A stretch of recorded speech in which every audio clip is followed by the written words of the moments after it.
The message came in while I was signing off on a 7-figure contract. I didn't read it right away. I didn't need to. My mother never texted unless she wanted to remind me where she thought I belonged. When I finally glanced down, the words were sharp and neat, like they'd been polished before being sent. I stared at the screen for 3 seconds. Then I locked my phone and went back to work. No reply. No explanation. No argument. Because I was done proving I deserved a seat anywhere. My name is Avery Collins, and by the time my family decided I didn't fit in, I was already running a company they didn't even realize they depended on. At noon, my assistant knocked lightly on my office door. Miss Collins, the executive team from Dalton Ridge Holdings, just arrived. I didn't look up. Conference room 1. Start without me. She hesitated. One more thing. Mr. Grant Dalton is with them. That got my attention. Grant Dalton. My sister Lauren's husband. The man my mother loved to praise like a trophy. The man who introduced himself at family dinners by listing his connections instead of his hobbies. The man who once laughed and said, "Business isn't for everyone." Then glanced straight at me. I closed my laptop slowly. "Perfect," I said. "Make sure my nameplate is on the table." She smiled. "Already done." I stood, adjusted my blazer, and walked out with calm steps. No rush. No nerves. Just clarity. Conference room 1 was glass-walled and bright. The city stretched behind it like a backdrop meant for people who made decisions, not excuses. Grant was standing near the screen, mid-sentence, confident and relaxed, until he saw me walk in. His smile flickered. "Avery," he said, surprised. "Didn't know you worked here." I didn't correct him. I walked past him instead, straight to the head of the table. I pulled out the chair and sat down. That's when he saw it. The black nameplate. Avery Collins, CEO. The room went quiet. Lauren blinked. "Wait, CEO." Grant stared at the plate like it had personally offended him. This is a joke, right? I folded my hands. No. One of his partners leaned toward him and whispered something urgent. Grant didn't respond. His face had gone stiff. "You're telling me," he said slowly, "that you run this company?" "Yes." Lauren let out a short, nervous laugh. "Since when?" I met her eyes. "Since I stopped asking permission." Grant cleared his throat. Suddenly, all business. "Okay. Well, great. Then, let's finalize the partnership." I tilted my head. "Before we do that, there's something we should address." I placed my phone on the table and slid it forward. My mother's message was still there. Grant glanced down. His jaw tightened. Lauren's face drained of color. The room felt smaller suddenly. Grant looked up at me. "Avery, family stuff shouldn't affect business." I smiled, calm, controlled. "I agree. Which is why business comes first." I leaned back in my chair. "And right now, you're here asking for my approval." Grant swallowed. For the first time since I'd known him, he looked unsure. Because he finally understood something my family never did. They didn't decide my worth. They just underestimated it. And tomorrow, they were all going to feel the difference. Grant tried to recover fast. I'll give him that. He straightened his tie, cleared his throat again, and forced a smile that didn't quite reach his eyes. "All right," he said, glancing around the table. "Let's reset. We're all professionals here." Lauren nodded too quickly beside him. "Exactly. This is exciting, actually. Family working together." I didn't respond. I opened the folder in front of me instead. Inside were printed projections, risk analyses, and timelines, every detail of the partnership Grant needed more than he wanted to admit. His company had overextended. New markets. Big promises. Thin margins. On paper, Dalton Ridge looked impressive. In reality, they were one misstep away from public embarrassment. And my company was the lifeline. "Before we talk numbers," I said calmly, "I want to be clear about expectations." Grant leaned forward. "Of course." I tapped the first page. Hartwell Solutions doesn't rush agreements. We don't bend terms because someone feels entitled to speed. One of Grant's partners shifted uncomfortably. Another avoided eye contact entirely. Grant tried to keep his tone smooth. We were told today would be a formality. It would have been, I said, meeting his eyes, if trust hadn't been an issue. Lauren frowned. What trust? I finally looked at her. Really looked. She'd dressed carefully today, designer jacket, perfect hair, the kind of confidence that came from believing the world would always back you up. Trust, I said, is about how people treat you when they think you don't matter. The room went quiet again. Grant exhaled sharply. Avery, if this is about a personal misunderstanding. It's not a misunderstanding, I interrupted, still calm. It's a pattern. I turned a page. 3 weeks ago, Dalton Ridge submitted revised terms behind our legal team's back. I continued. 2 days later, you attempted to renegotiate valuation through a third party. Grant's head snapped up. That was standard. That was a pressure tactic, I corrected. And I noticed. His partner beside him stiffened. Lauren looked between us, confused now, not amused. I didn't realize you were involved at this level, she said quietly. That's because you never asked, I replied. Grant forced a laugh again. All right. Fine. You're right. But look, we're here now. Let's move forward. I leaned back in my chair.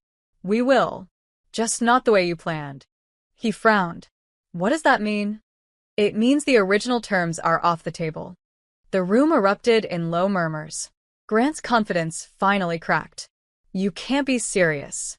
We've invested months. And I've invested years, I said evenly. Building something stable, ethical, transparent. Lauren leaned forward. Avery, please. This deal affects us. Our future.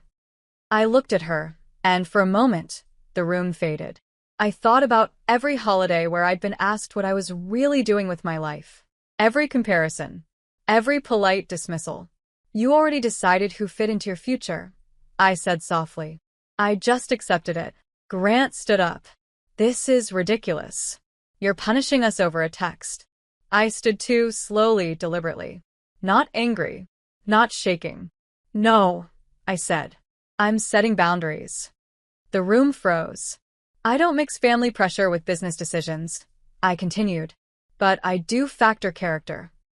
Grant's jaw clenched. So what now? I turned to the screen behind me and clicked the remote. A new slide appeared. Revised partnership structure. Gasps, quiet but real. One of Grant's partners leaned forward, eyes scanning. This shifts control. Yes, I said. Hartwell Solutions becomes the majority decision-maker. Grant stared. You're asking us to give up leverage.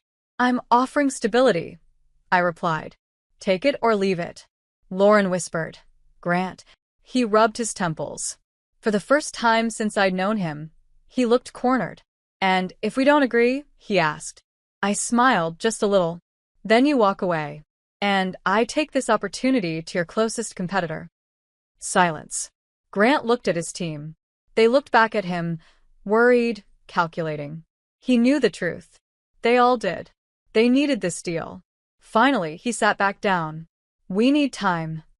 You have until tomorrow morning, I said. No extensions. Lauren stared at me, disbelief written all over her face. You'd really do this? I nodded. I already did. The meeting ended shortly after. Chairs scraped. Papers gathered. Grant avoided my eyes as he left. Lauren hesitated at the door. Avery, she said quietly. I didn't know. I met her gaze. That was the problem.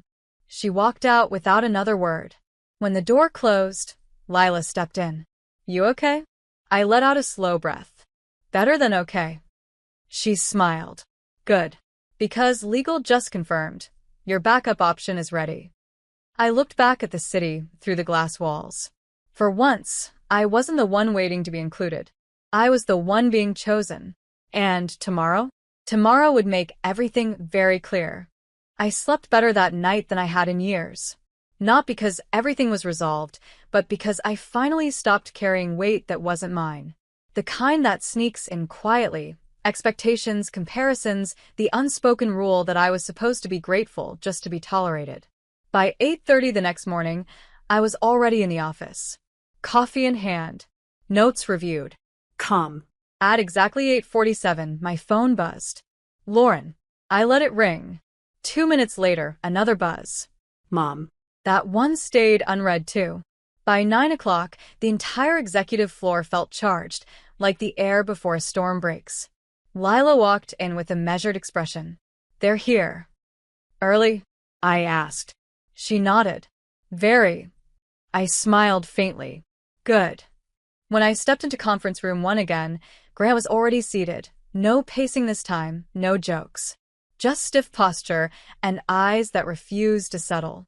His partners looked worse. Sleepless worse. Lauren sat at the far end, quiet. No gala outfit today. Just a neutral blazer. Defensive armor. I took my seat and opened my notebook. Morning, I said. Grant exhaled. We've reviewed your revised structure. And? I asked. He hesitated. It's aggressive. So was your expansion plan? I replied. One of his partners leaned forward. You're asking us to trust you. I met his gaze. You're asking me to save you. Grant shot him a look, then turned back to me. We accept the structure. With one condition. I raised an eyebrow. I'm listening. Joint press release, he said. Public alignment. It protects our image. I considered it for a moment, then nodded. That's reasonable. Relief washed across the table. Grant slid the folder toward me. Then, we're agreed. I signed without hesitation. When I pushed the document back across the table, Grant looked almost shaken. It's done, he said softly. Yes, I agreed. It is. The room emptied quickly after that. Lawyers shook hands. Partners murmured congratulations. Grant lingered, clearly unsure what to say. Lauren stayed seated. When the door finally closed behind the last person, the silence felt heavier, but cleaner. Grant stood. I'll give you 2 moments. He left without waiting for permission. Lauren folded her hands in her lap. I didn't know about the message, she said quietly. I didn't answer right away. I didn't ask Mom to say that, she continued. But I didn't stop it either. I nodded once. That's usually how it works. She swallowed. You could have embarrassed us. You didn't. I wasn't trying to hurt you, I said honestly. I was trying to protect myself. She looked up, eyes glossy, but steady. You've changed. I smiled gently. I've grown. She stood. Dinner. Sometime. Just us. I considered it. Maybe. She nodded. Understanding the distance was still there. Then she left. An hour later, my phone buzzed again. This time, I answered. Avery, my mother said, voice tight. Why didn't you tell us? I closed my eyes briefly. Tell you what? That you were this, she said. That you were in charge. I leaned back in my chair. You never asked. A pause. You didn't have to humiliate us, she said. I didn't, I replied. I just stopped shrinking. She didn't argue. Thanksgiving came anyway. Different this year. No rules. No comparisons. No talk about who belonged where. I showed up when I wanted. Left when I wanted. And for the first time, nobody questioned it. Because respect doesn't come from begging. It comes from standing still and letting people realize who they're talking to. Thanksgiving morning arrived quietly. No dramatic texts. No last-minute guilt messages. No reminders about seating arrangements or dress codes. Just sunlight slipping through my apartment windows and the steady hum of a city that didn't care about family politics. I made coffee, stood by the window, and smiled. For the first time, the holiday didn't feel like a test. I arrived at my parents' house later than usual on purpose. Not rushed. Not anxious. I wore something simple and confident, not dressed to impress, not dressed to disappear. When I walked in, the room paused. Not because I demanded attention, because something had shifted. My mom looked up from the kitchen, surprise flashing across her face before settling into something quieter. Thoughtful. My dad nodded politely. Lauren glanced over, then smiled. Real this time, not performative. Grant stood near the window, hands in his pockets. He looked different. Less polished. More aware. Avery, he said, stepping forward. Glad you came. I am too, I replied. No tension. No sarcasm. Just truth. Dinner was calm. That alone felt like a victory. No one asked what I really did anymore. No one redirected conversations toward Grant's achievements like they were a scoreboard. When someone mentioned business, they looked at me, not out of obligation but recognition. At one point, my mom set a dish down and said quietly, "Your company seems impressive." I met her eyes. "It's solid." She nodded. "You worked hard." It wasn't an apology, but it was a start. Later, Grant pulled me aside near the hallway. "I owe you something," he said. I raised an eyebrow. "Do you?" "Yes," he said seriously. "I underestimated you. And that's on me." I studied his face, looking for the old arrogance. It wasn't gone, but it was tempered now, polished down by reality. "I appreciate you saying that," I replied. "Just don't forget it." He nodded. "I won't." By dessert, the house felt lighter. Conversations overlapped naturally. Laughter didn't sound forced. And for once, I didn't feel like a guest at my own family's table. I left early, again by choice. Back at the office the following Monday, the press release went live. Hartwell Solutions and Dalton Ridge Holdings announce strategic partnership. My inbox exploded. Investors. Industry leaders. Old contacts who suddenly remembered my name. One message stood out. Board approval confirmed. Expansion authorized. Lila knocked and walked in, grinning. "You just doubled company valuation." I exhaled slowly, letting it land. "Good." And, she added, "We've been shortlisted for the National Innovation Award." I laughed softly. "Of course we have." That afternoon, I stood in the same conference room where everything had shifted days earlier. Same view. Same table. Different power. Grant joined via video call this time. Professional. Respectful. "Looking forward to building this," he said. "So am I replied. And I meant it. Weeks passed. Then months. The partnership thrived. My company expanded into 2 new markets. I hired aggressively. Talent over connections, substance over image. Lauren and I rebuilt something quieter. Slower. Real.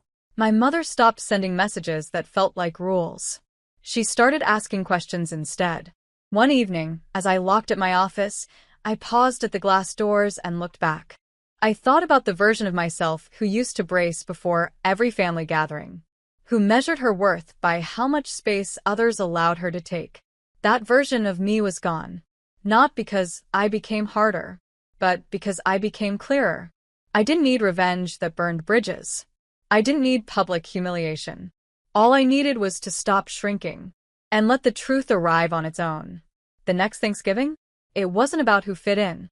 It was about who showed up. And this time, I did on my own terms.